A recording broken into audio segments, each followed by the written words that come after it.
Welcome to my channel Ashwini హరివిల్లు. ఈరోజు నేను breakfast prepare చేస్తున్నానండి. గుంత పొంగనాలు, దోశ పిండితో గుంత పొంగనాలు ఎలా చేసుకోవాలో చూపిస్తాను.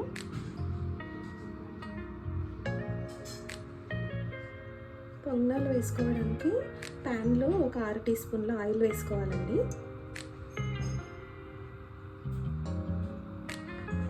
ఆయిల్ హీట్ అయిపోతే ఇందులోకి కొన్ని ఆవాలు వేసుకోవాలి,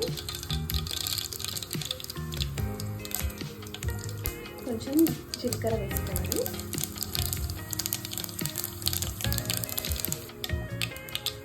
4 మీడియం సైజ్ ఉల్లిపాయలని ఇలా సన్నగా కట్ చేసి వేసుకోవాలి. కొంచెం కరివేపాకుని ఇలా సన్నగా కట్ చేసి వేసుకోవాలి. వీటిని మంచిగా ఫ్రై చేసుకోవాలి.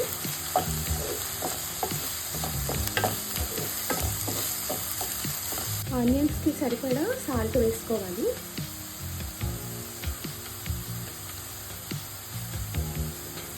ఆనియన్స్ ఫ్రై అయిపోయాయండి. ఇప్పుడు ఇందులోకి కొత్తిమీర వేసుకోవాలి, సన్నగా కట్ చేసి వేసుకోవాలి కొత్తిమీర.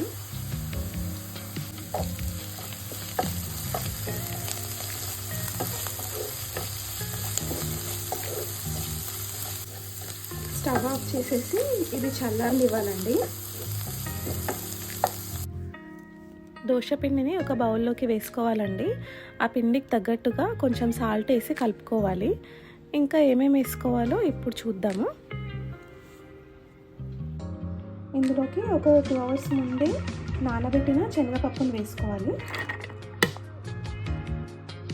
ఇందులోకి పచ్చిమిరం వేసుకోవాలండి. మన కారానికి తగ్గట్టుగా పచ్చిమిరం వేసుకోవాలి. ఒకసారి మంచిగా కలుపుకోవాలండి. ఇదంతా పిండిలో మిక్స్ అయ్యే వరకు కారం మంచిగా కలుపుకోవాలి. ఇందులోకి మనం ఆనియన్ని ఫ్రై చేసి పెట్టుకున్నాం కదా, అది ఇందులోకి వేసేసుకొని కలుపుకోవాలండి.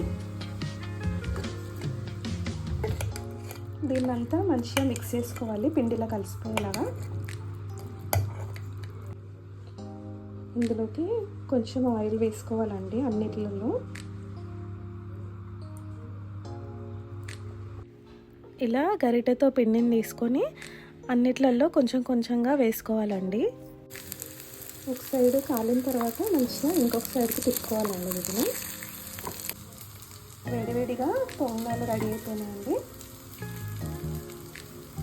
వీటిని పల్లి చట్నీతో తింటే చాలా బాగుంటాయండి, లేదంటే కూర కారంతో ఆయిల్ వేసుకొని తింటే చాలా బాగుంటాయండి. మీరందరూ కూడా ట్రై చేయండి. ట్రై చేసి ఎలా ఉందో కామెంట్లో చెప్పండి. ప్లీజ్ సబ్స్క్రైబ్ చేయండి, లైక్ చేయండి, షేర్ చేయండి. Thank you.